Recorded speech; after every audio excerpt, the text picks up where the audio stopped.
Alright, so back with another video. This video is kind of a little bit of a continuation of what is consciousness and what is not. Um, Recently, I've had multiple clients kind of spark this thought about discernment, and I think I just need to reiterate again how important it is.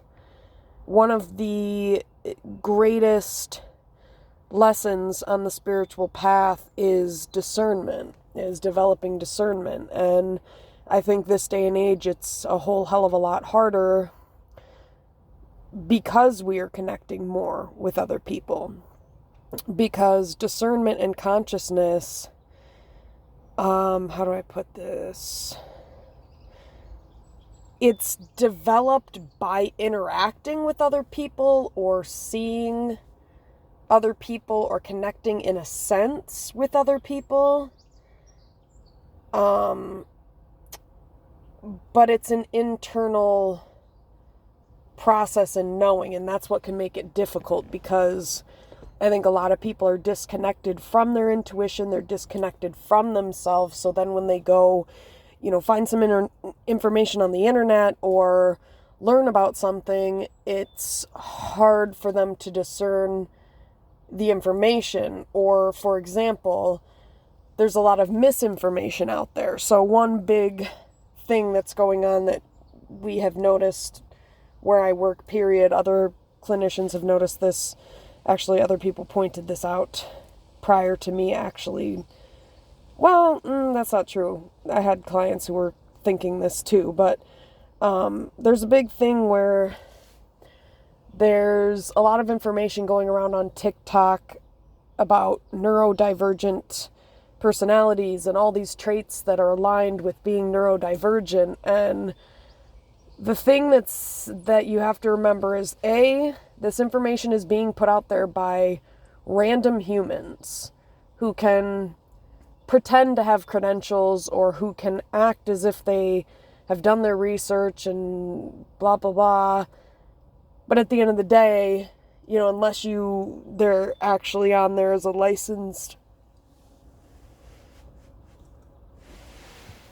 health professional, you can't really, it's hard to know if you can trust the information. Then even if they are, that doesn't necessarily mean it's credible.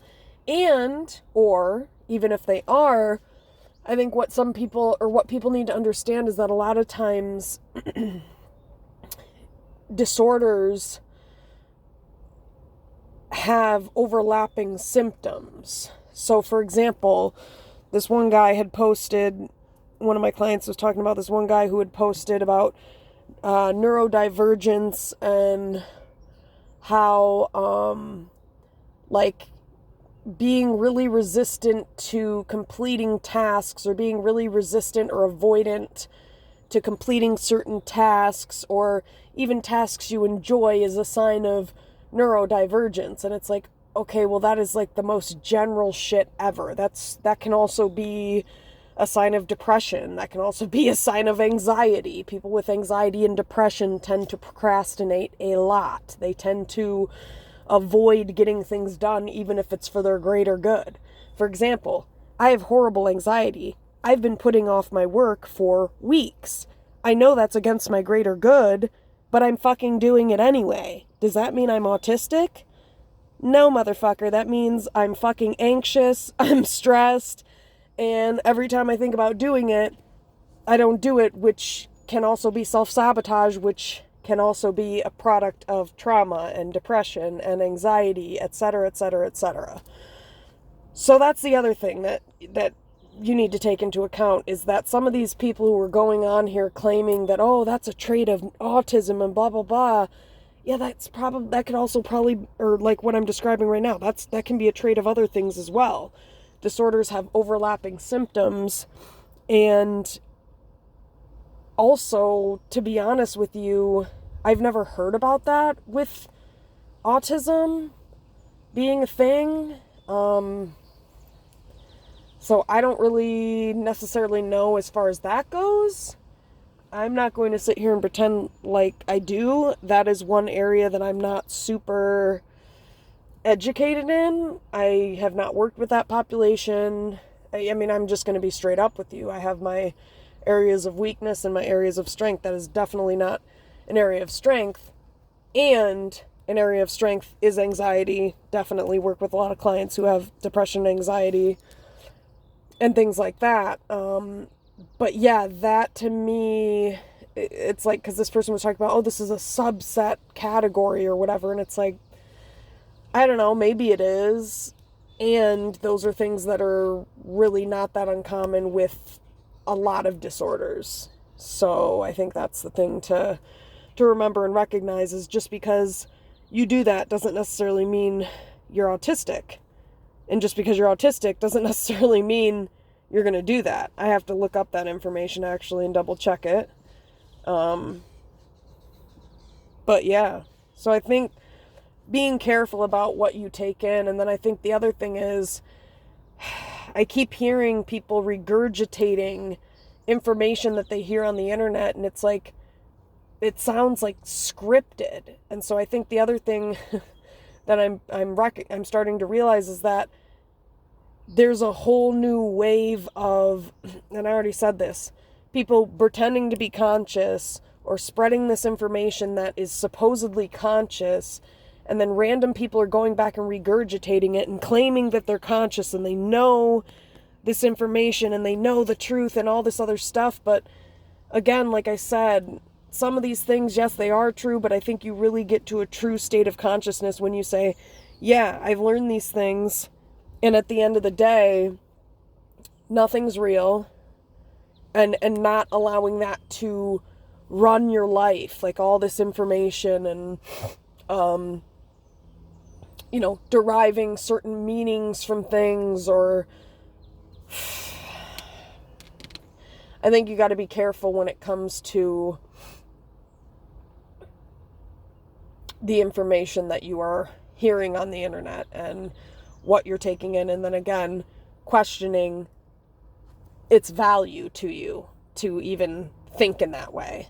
Like, oh, everything's being turned into, we're using credit cards and debit cards now, and we can't use cash, and so that means that they're trying to watch everything we buy. And it's like, okay, who gives a shit? If that were true, who really gives a shit? And furthermore, can we control that? No. So why are you worrying about it? It's a waste of time. We can't control if the government wants to watch everything we goddamn purchase, and I'm not about to sit around and be concerned about it. Move out of America. I mean, seriously, because the fact of the matter is, this is a sick country. It's a fucked up place. I don't know what their thought process is. I don't really care to know. I just know all this shit's fake. And I don't really care to be a part of the narrative.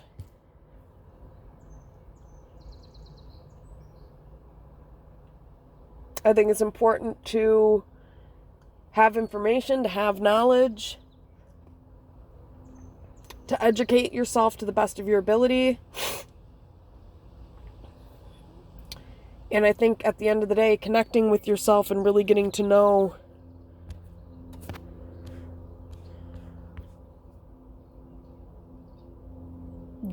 who you are as a person is really what's most important. Because again, these things are distractions. They're all distractions. They're fear tactics. They're ways to keep people stuck in fear, attached to these narratives. Like, don't you recognize there's a reason that they're spreading this information around? Like, if you understand psychology, how do I put it?